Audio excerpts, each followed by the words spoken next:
All right.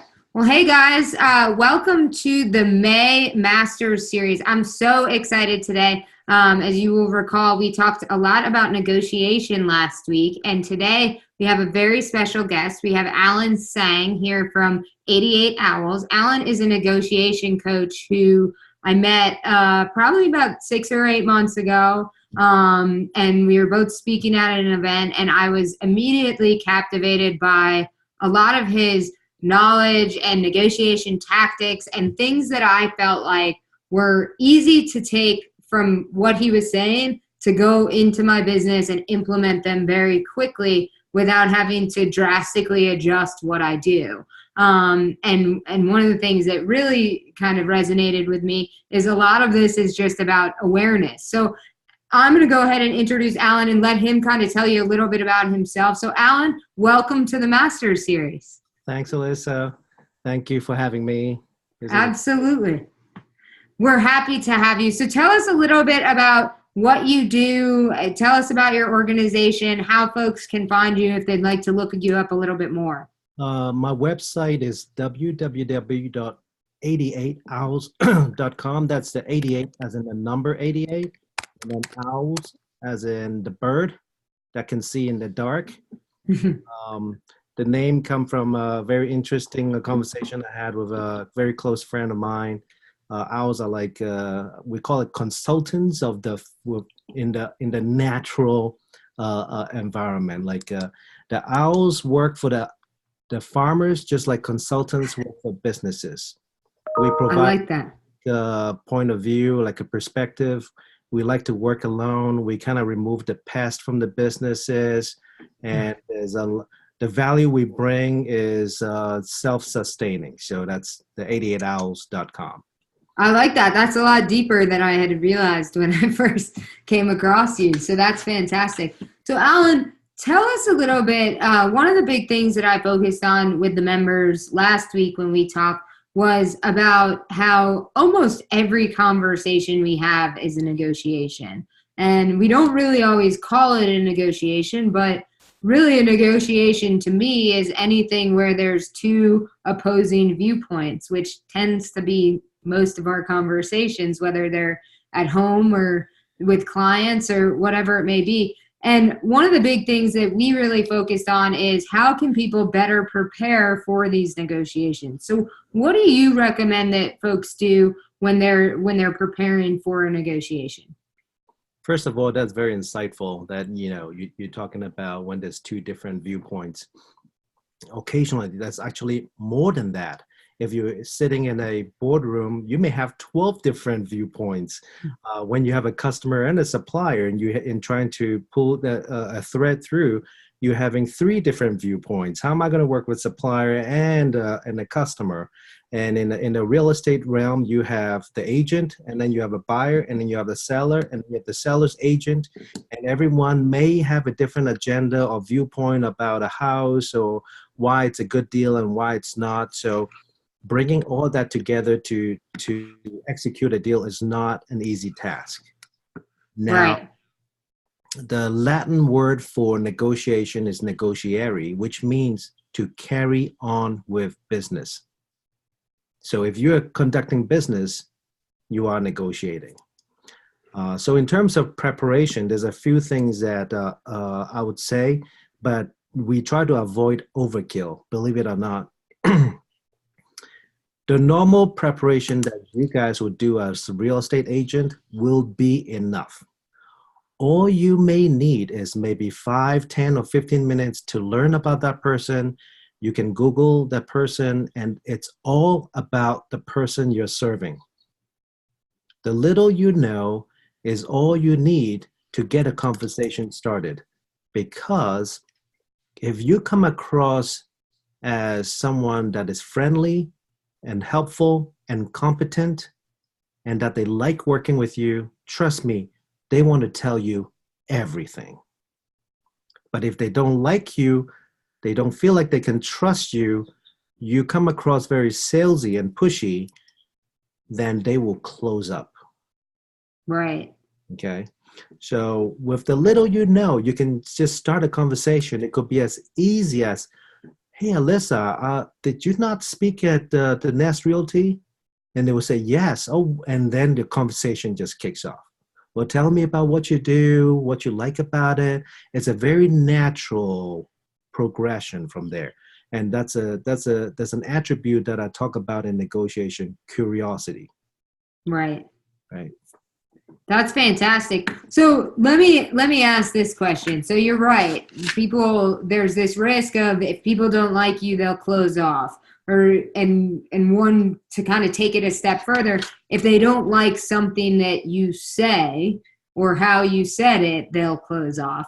And oftentimes that happens in real estate negotiations where it's not just two people and their positions having the conversation, it's two people and their positions and their clients' interests and what the client wants as well. So for instance, if a buyer comes in at a price and they really want you to advocate for that price, that is your fiduciary duty to that client. And so what do you do when things do go off the rails and people do kind of start to close up? Like, how can you kind of reel it back in?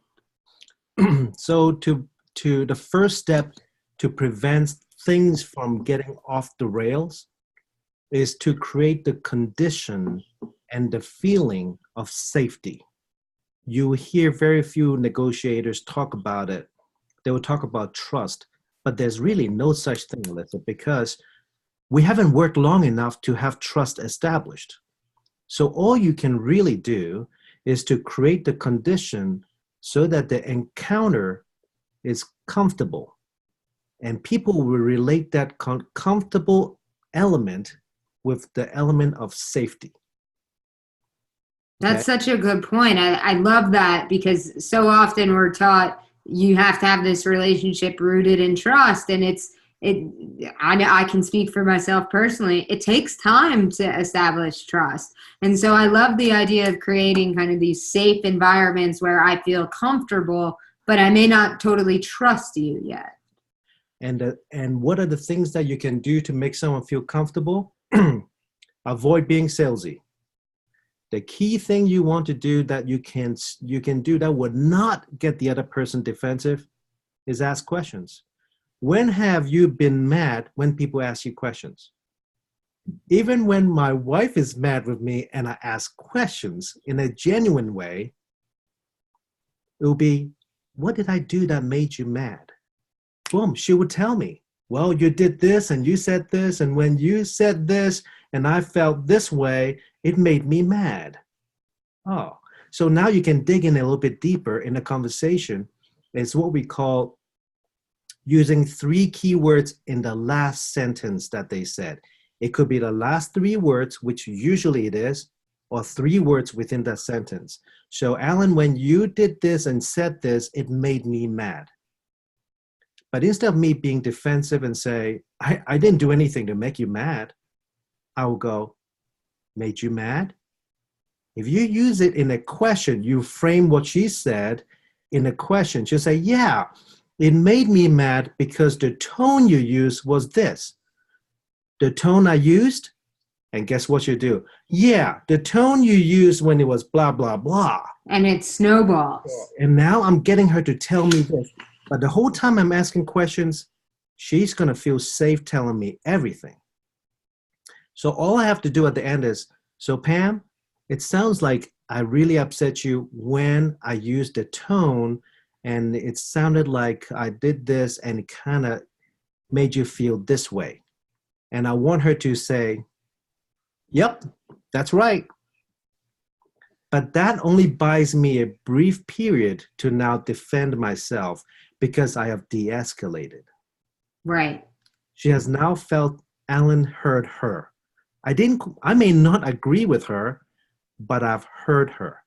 And Yes. your job as an agent is, you may not agree with the other agent or your buyer or your seller or the person you're representing, but you want them to feel you've heard them.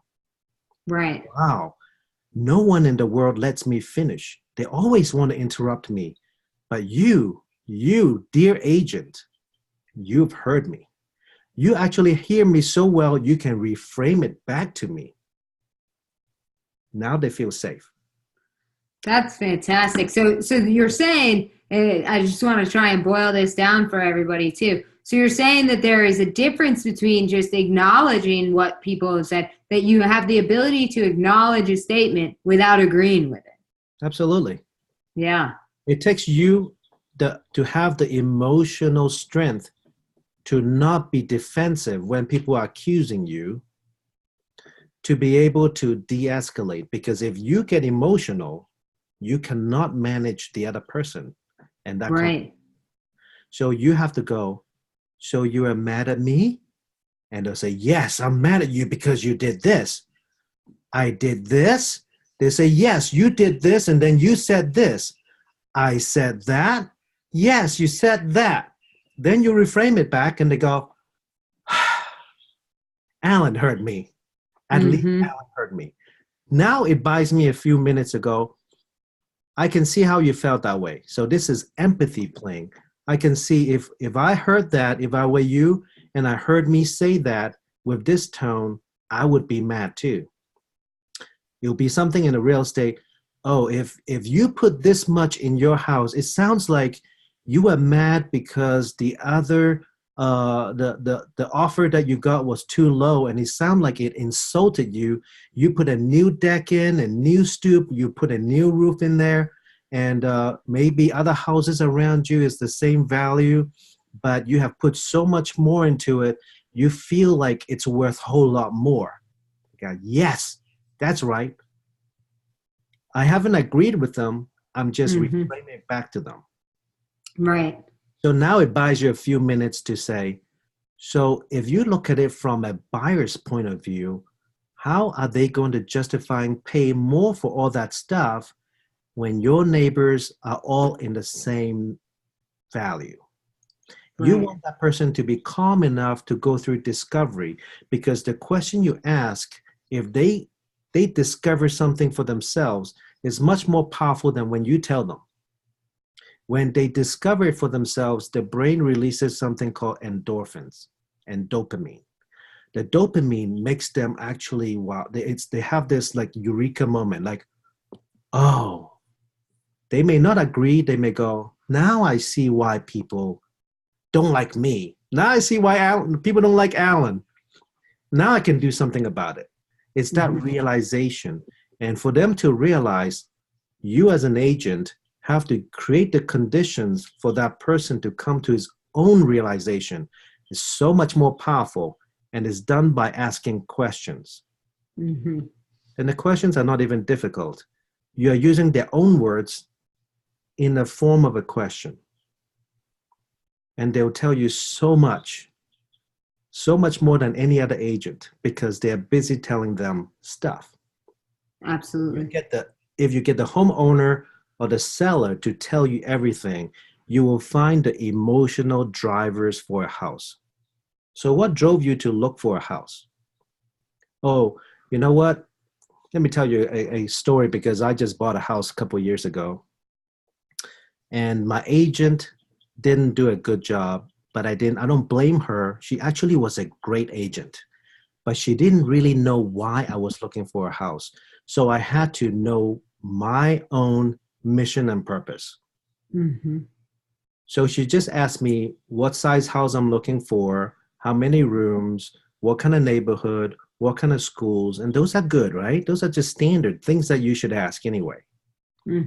But the real reason that I was looking for a house, I didn't really want to move, was we needed to be closer to Virginia Tech, because my daughter was going to Tech.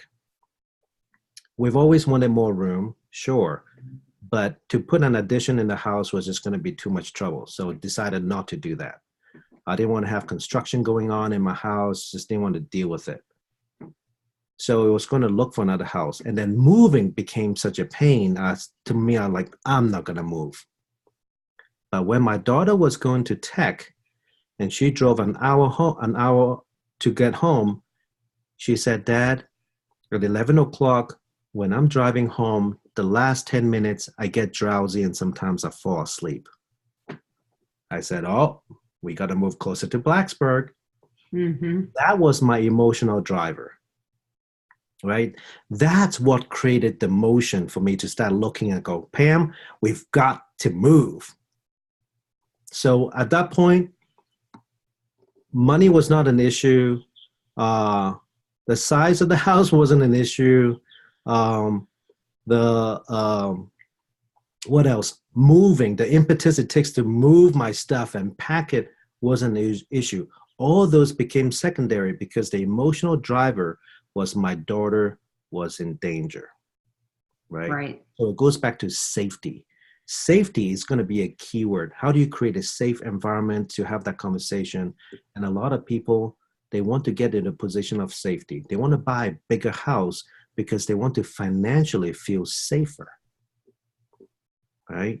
Because, every few years they want to get a bigger house, and someday they will downsize, the house will go up in value. They are picked, all these things connect to a financial safety, physical safety, emotional safety, psychological safety. If you can find the drivers for that, you can get people to take action. Right. No, I think that's fantastic. So one of the things you brought up that as a real estate agent, I hear it, and you and I had kind of a lively debate prior to going live on this, was about compromise. And one of the tactics that I used to use with my clients, and I actually recommend my coaching clients do this with theirs, is kind of set expectations. And you know the market, you know likely where that listing agent may come in if you're representing the buyer or vice versa, and trying to set expectations for your client to understand what are some things that are not at the top of your motivation. So what are some things that you might be willing to compromise on? And you pointed out that you should never compromise. Tell the members a little bit about that and kind of where your head is on this and how they can do that with their clients, because I found that hugely valuable. If I say this sometimes, I think people will get a little upset. So just kind of look through all of it and then make your own judgment after it.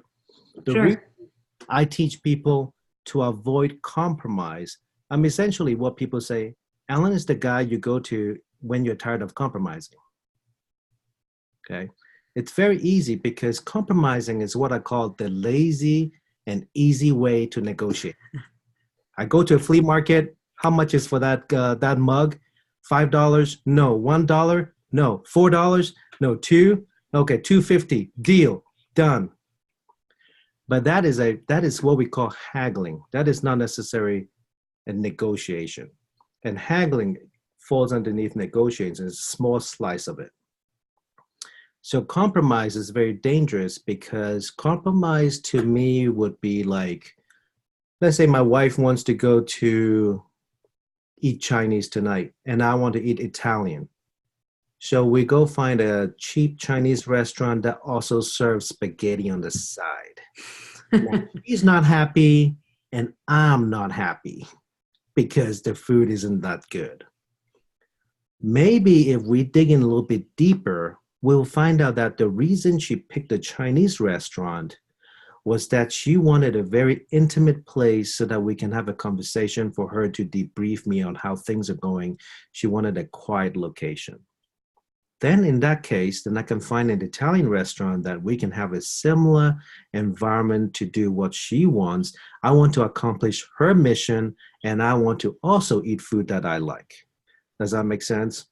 Yeah, absolutely. And I think that that's so valuable for our members to hear is oftentimes we look at it in a very black and white manner of, I'm compromising on the price of the house, when in reality, I'm willing to pay a little bit more if it means that I can close on my terms and get in that house, or I'm willing to pay more if it means they're going to do all of the repairs on that house and I'm going to get something that's different than what I'm looking at right at this moment. So I think what you're talking about to me is about identifying those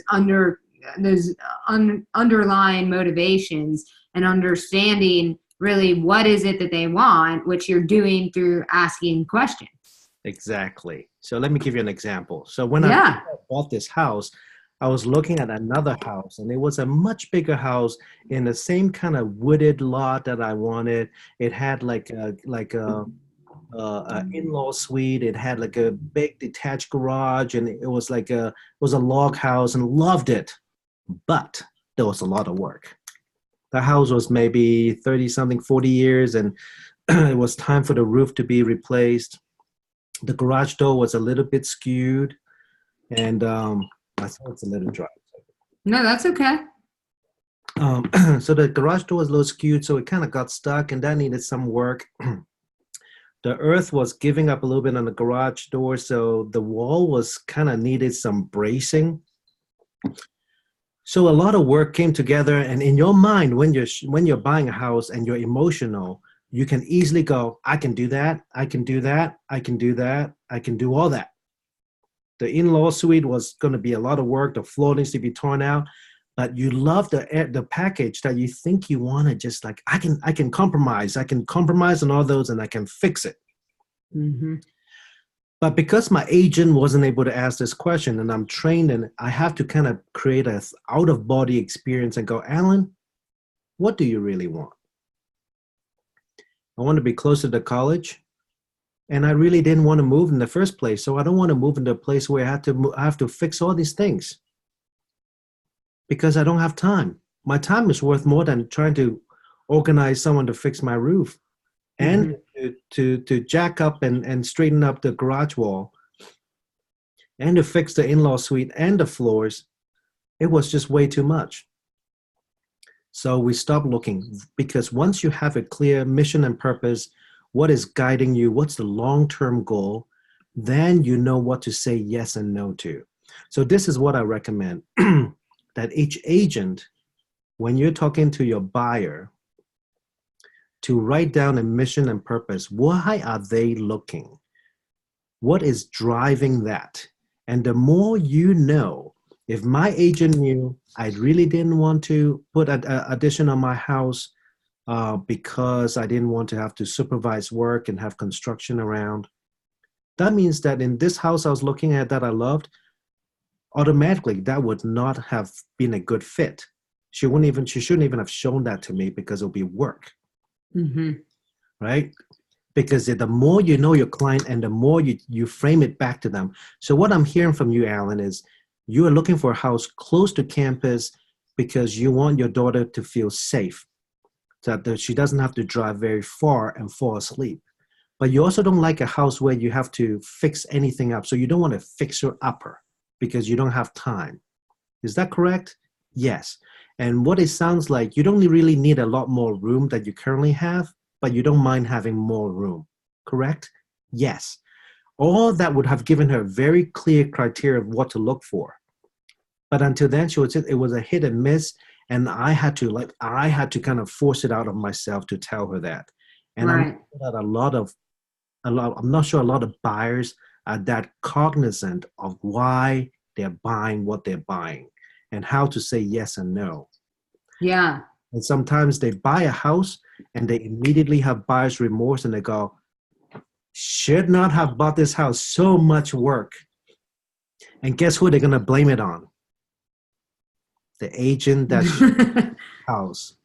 She was so nice. She sold it to me. In the future, I probably would not go to her because she would sell me something I don't really want, because she's interesting.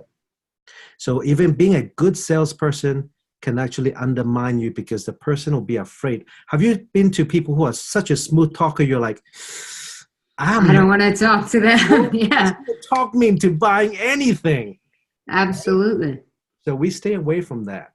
But if you look at, one of the things I say is we build long-term agreements that doesn't fall apart. That also means that you want repeat business. A good agent is going to want business from the buyer that just bought a house. In a few years, you want them to come to you to sell their house and look for another house.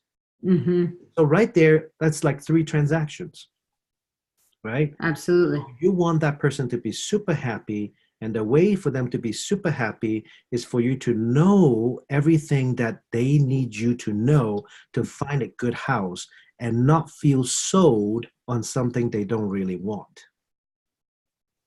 Okay. So one of the things that I want to pull out from what you said, because I think it's so valuable, is you are able to really be a good negotiator with your clients through your actions, not just through your words. And so you talk about, okay, if someone had listened to me or asked the right questions, they would have known I was moving because my daughter, the drive from Virginia Tech was too long for my daughter, and that was my main motivating factor. They would have also known that you didn't want to do all that work on that house because you didn't really want to move in the first place. So by showing you that house to begin with, it really does undermine, are they even listening to you? And oftentimes I think what I pulled from it that was so interesting to me is you acknowledge that sometimes buyers don't really know, one, what exactly they're looking for, and two, I don't think buyers or anyone really always remembers exactly what they told you. And so sometimes if you have the kind of these deep-seated feelings, but you haven't expressed them to the person you're working with, you feel like you might have. And by, an agent showing you a house that doesn't match your criteria, I think that undermines oftentimes our ability to kind of create that safe environment that you're talking about. So let me ask you this. I think a lot of agents also get a little gun shy, if you will, of being able to kind of call their clients out and say, Allan, this house that you chose and want to go see tomorrow night, it really doesn't match any of the criteria that we talked about.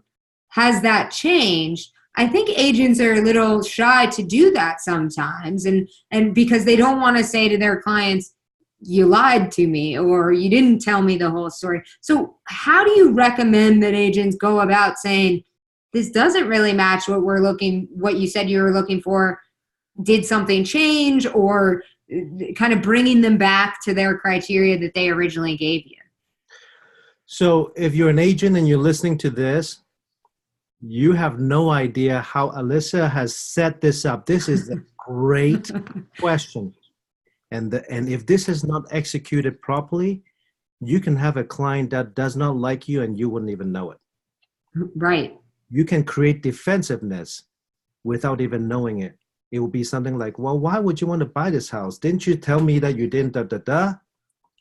There's a better way to do it. It's what we call execution and playing it out to the long term. Remember when I said write down the long-term aim and what it is that they really want?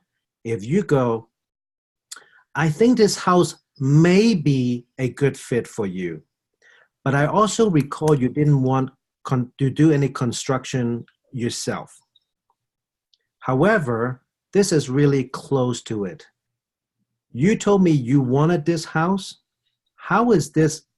You see what I used? The word how. How is this going to get you what you really want? Now, this is, if there's a compromise, you as an agent don't compromise. I, as the buyer, compromise. And it will go like this. Yeah, I have looked and you have shown me great houses. To this date, this is the best one that fits. It's the closest. And I know there's construction, but look at what they're going to do. Now they're going to find a solution, not you. A lot of agents try to come up with solutions. They're selling the buyer on solution. Oh, you can go hire this. I know someone who can do this for you. It seems salesy. The guy is going to go, well, it's a lot of work, but I guess I just have to, and I'll do it over the weekend, and it'll be kind of fun anyway. I'll do it with my kids. They will justify if you give them the space to make that decision. And it starts with execution, which is playing it out. So how is this going to help you? So by picking this house, how is that going to help you get what you want? Which was to be closer, to be this, and you list out his criteria because he's going to feel you've heard me. But now he'll prioritize for you and go, my daughter's the most important. Moving is a pain, but I have to do it. The construction is now a necessary evil. I will make it into a fun project. See? And that's powerful because you're backing into it, right? So right. I'm not having to pry and ask you these questions saying, Allan, I don't understand you. I mean, like, why did you pick this house? It doesn't make any sense. I'm saying, okay, this might work, but it is against a few things that we had talked about. Can you walk me through what got you to select this house, or what is it about this house? And then you're able to do it. So you as the buyer have ownership of that. The why and the how and the what is key. You just said what, and I used how. What and how creates discovery. Why creates defensiveness. If you and your fiance have an argument and your fiance say, Alyssa, why did you say that? Immediately you go into defensive mode. And I was looking to see if she was on the call. She's not on the call today, so I'm safe. It's like in an argument when people say, why did you say that? Why would you say something like that? It makes you become immediately defensive. But if you say, well, what made you pick this? And how is this going to fulfill your wish, your long-term goal? The how makes me now think. The person literally would do this. Well, or this, I could do this. This is the most important. He goes into a thinking discovery mode. If you ask him why, he will defend his position. That's fantastic. No, I think that's, again, these are the things that we're constantly negotiating, guys. We're not just looking at it as negotiating once we put in an offer. We're having to negotiate to better understand all sides of a conversation, including with our own clients where we're on the same team. So that's really helpful. So tell me, you talked a little bit about it in terms of future business and referral business. Tell me, how do you believe that agents can leverage their negotiation abilities and powers, if you will, to gain future business? How do you think that we can talk about it without just saying kind of the standard, I'm a great negotiator? What are some things that can create sort of that safe environment for potential consumers? Again, you guys have no idea how powerful she is. I thought about these questions before asking it. So how can you create well, thank you. environment? So there's one thing that we all want: respect. As soon as we feel another party doesn't respect us, we actually have the same feeling as though we are physically threatened. You just look at what's happening in the political world right now. People are reacting to politics, and I'm not trying to pick sides now. I'm just saying, when someone feels that they are being disrespected, you can see them going to fight mode, a fight or flight mode. Can I run away? I've seen people leaving this country, finding another place to go to. Or should I fight? So when people feel threatened, that's what happens. So we do not do that. And in fact, we do the opposite. How do we do that? We just say, hey, Alyssa, love to have your business, and I want to help you to the best of my ability. And in order for me to do that, I will be asking you some questions. And if you're not comfortable with them, I want you to just feel free to tell me no. And now, if they say, oh, no, it's fine. When they say, oh, no, it's fine, now they feel like they have expressed themselves, and they'll be very comfortable answering your question. You're going to get more out of that than anything else. Absolutely. That's very helpful. Personal questions, and add this 3 words, only if you're comfortable with it, 6 words actually. So Alyssa, I'm going to ask you a few questions about your family life, but only if you're comfortable with it. And people will say, oh, no, I'm fine with it. Go ahead, ask me. Now you can ask, because you've been given permission to ask. What drove you to look for a house in Blacksburg? Mm-hmm. Now you have to learn to be quiet and let them talk. Now you use minimal encouragement, what you are naturally doing. Do you see how you're nodding? When people nod, it is to give me the permission to say more. Right. Mm-hmm. And you use the little words like right, mm-hmm, yep. Oh, now I'm catching myself doing it. You give me permission to say more and more and more. So the little nods, we call it 3 nods. Don't be a bobby like Like one of the bobbleheads. You don't want to be this bubblehead. It's what we call a 3 nod. When people say something very interesting, you see yourself doing this. 1, 2, 3, and stop. And naturally, they will say more. So get them to talk and they'll feel safe. Give them the permission to tell you no. Just say, hey, if at any time you don't feel comfortable answering some of my questions, I want you to feel comfortable telling me no. Or I'm going to be asking you some questions, maybe some more personal questions, but only if you're comfortable answering them. When they say, no, that's fine, they have done something that is very, very primal in nature. It's what we call asserting their power and control. At 2 years old, kids learn one word. No. No. The minute they say no, they feel in control. Prior to that, you're shoving food in their mouth, you're putting them to take a nap they don't want to, you're giving toys they don't really like, you're taking candy away from them. But the minute they can say no, look at how proud they are. No, they are like, boom. Is that why they don't stop saying it once they learn how to say it? Because now they see a reaction from you. Prior to that, you are doing things to them. But now they get to almost like they can reject and feel safe. Mm-hmm. They can tell you something. No. So when we ask people, just say, hey, is this what you like us to talk about? They'll say yes or no. But if you kind of create the question in a way that allows them to tell you no, they will feel more safe. For instance, a question will be like,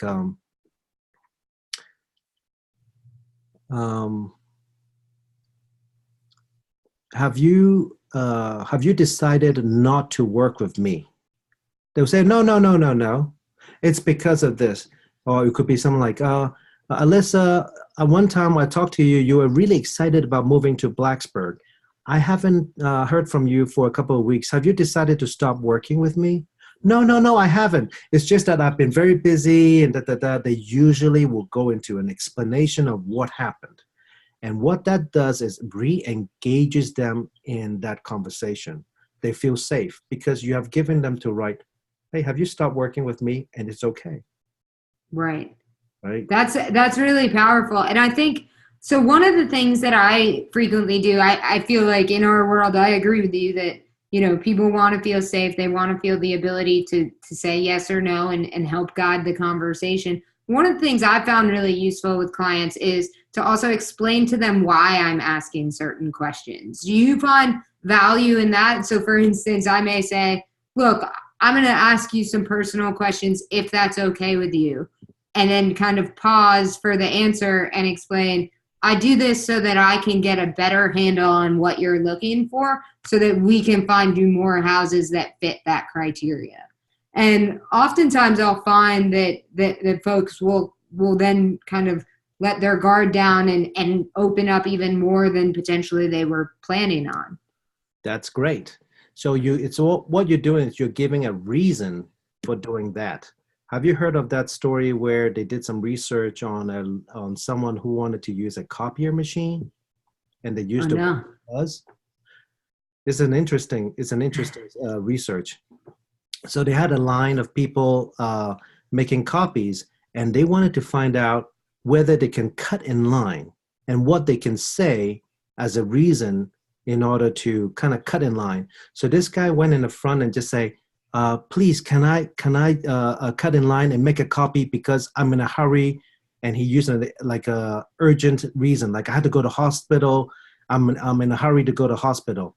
And of course, people say, sure, make your copies. They went, and then they said, what if we use a reason that is not so urgent? So they say, well, can we cut in line because I'm kind of in a hurry and I'm late for work? And people still, like a high percentage, let them cut in line. And then finally, they said, what if they just used it because, but there's no reason? They used it, they said, can we cut in line because I need to make some copies? And a high percentage still let them do that because of the because gave people that it must be a legitimate reason. I'm not asking you to manipulate people that way. I'm just saying if you have a legitimate reason, people usually is okay with it. And there's no reason in my eyes not to offer up that legitimate reason if you have one. Correct. Because what you're trying to do is you're trying to help them. However, a lot of what people want is in the deep recesses of their mind. And I'm going to show you how to pull them out. So why are you trying to move, Allan? Well, we've lived in here. It's about an hour away from Blacksburg. I want to be closer to Blacksburg. And a lot of people would just end there and go, oh, Allan just wants to be close to Blacksburg. But if you go closer to Blacksburg, you don't have to rush it. You just have to repeat his own words back to him. Closer to Blacksburg, and what upward inflection is a question. And I would naturally go, oh yeah, because now I'm going to offer more information. Yeah, because my daughter gets tired when she's driving at home, and moving to Blacksburg will be closer to Virginia Tech. See that? So if you ask that question, what I said earlier, using their own words, they will offer more information. They will dig in a little bit deeper. It is very much like, have you had friends where they have gone through some traumatic experience, and you're just being a friend and talking to them, and at first, the first time you talk about it is like, how's your grandmother? Oh yeah, she's not doing well, she's dying. But if you ask a few more deeper, well, how are things like for you and your grandma? As they share deeper and deeper information about the grandma, you can see emotionally they are experiencing the pain as though they're in with the grandma and going to experience the loss they're about to feel. Just like, or even like a death from maybe 20, 30 years ago. If you can get someone to talk about it 2 or 3 times, what happened is that picture has to be recreated in the brain. The images have to be recreated in the brain, and that the brain cannot tell the difference between now and 30 years ago. It will be very, very recent. So that emotional driver, if you are an agent, you want to know what are the emotional drivers for a person to buy a house or to sell a house. It could be, I'm selling a house because I'm going through a divorce and I just want to get out of here.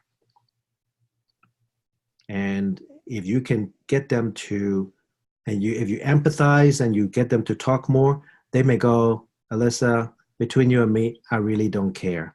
Just help me get the house in a week. And even if I have to lose $30,000, $40,000 on it, I need to be out of Blacksburg. I need to be in Florida, sunny Florida, where I don't have to think about this anymore. If that first person feels safe, they'll tell you so much more and offer you so much more information. But if they don't, they're not going to tell you, and they almost undermine you as an agent. They are now you as an agent, and you don't even know it. And I think this is such a valuable conversation. I love that you talked about the difference between trust and feeling safe, because I think that you guys, what I want you to pull from this is when you go into a listing appointment or when you go to a buyer consultation, they don't trust you. Potentially they trust you if they've worked with you in the past, but even if they're a referral, I have a saying always that trust is not transferable. And just because I refer my brother to Allan and I trust Allan does not mean that my brother trusts Allan. My brother trusts me and hopes that I have good judgment on this. And so you can't walk in and expect that they have that same level of trust with you, even if it's your best client or your brother or sister that referred them to you. So I think this idea of creating that safe space to start and doing so through explaining yourself and having those conversations, that may be something that is required for the first few conversations as well. Correct, Allan? Perfectly, you're spot on. Like, trust is so fragile. It takes a long time to build. And it takes one little mistake for that person to not trust you. And forever, that split is always going to be there. You can never rebuild it up to where it once was. Trust is a very fragile thing. And what I tell people is America and USA do a lot of business with each other. No, China and USA do a lot of business with each other, but we don't trust each other. China doesn't really trust America, and America doesn't trust China, but we do billions of dollars of business every month, every day. Okay, but I've seen actually an agent send me a note one time, and he said, "I think my client no longer trusts my judgment because you see them doing things contrary to your advice." But he was wise enough to recognize it, and so we met it head on. So I coach him and just say, "Ask this question. It seems like you don't trust me. Have you given up working with me?" And that will really, oh, no, it's this. And what happens, you can use that to reestablish a relationship because you're not needy. You're giving them the chance to tell you no as an agent. Right. And potentially, if they have indeed lost trust in you, that question may reveal that. And at that point, it might make sense to cut ties because I'm of the opinion that once you have that broken trust and they don't trust you, the likelihood of you gaining their trust back into where you can really have a great workable relationship with one another takes so long that they may be better served to work with somebody else at that point. And you may be better served to find somebody else at that point. You look like you might disagree with me, so I'm curious. No, you are absolutely right. But there are some other situations where the mistrust was a mistake. Right. Okay. That person the right to tell you, yes, I didn't like it when I felt like you were very pushy about that house. It may allow you to do one more back, like an explanation. Yes, I apologize if I come across as salesy. It may actually seem like I was desperate and trying to push you to close the deal. What you may not have been realizing is that my other agent colleagues told me that someone is about to put an offer on that house. So if you don't and you like it, I'm afraid that you will lose that opportunity.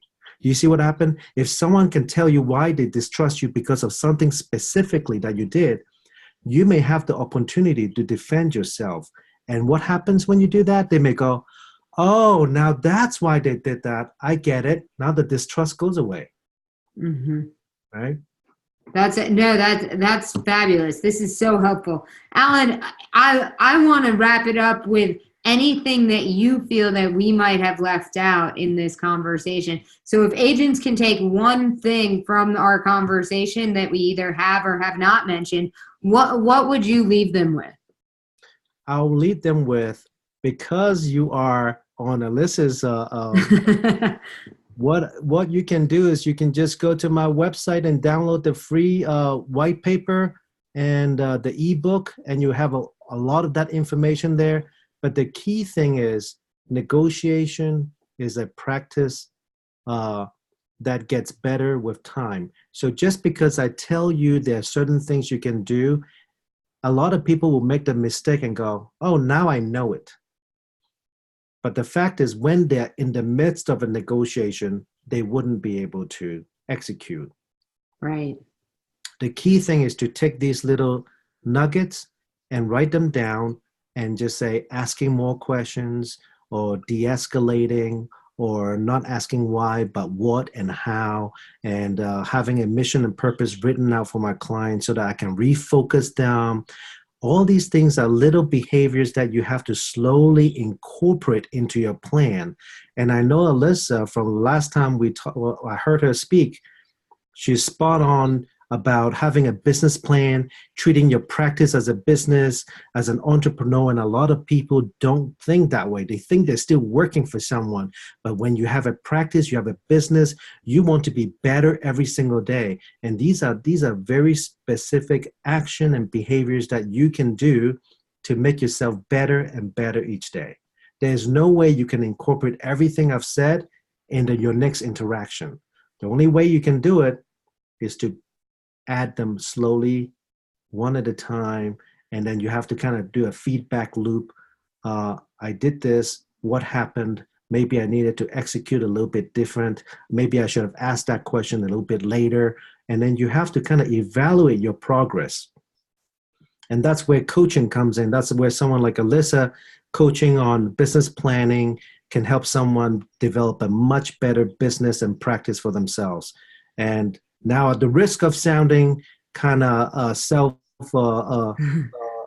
self-serving, that's what I do. I help people improve their negotiation. But there's a lot of stuff that you can get from the ebook and the white paper that you don't need me. So there's a lot of work. There's probably years or months of work that you can extract from that to make yourself and your practice better. Great. Well, Allan, thank you so much. This has been fabulous. I know that I got a ton out of it. I'm sure that our members have gotten a ton out of it. I thank you so much for joining us. Hopefully we'll have you back again before long. But other than that, I will not take up any more precious time of yours today. Thank you. It's been a pleasure. Thanks, Allan. Have a good day, guys. Bye-bye.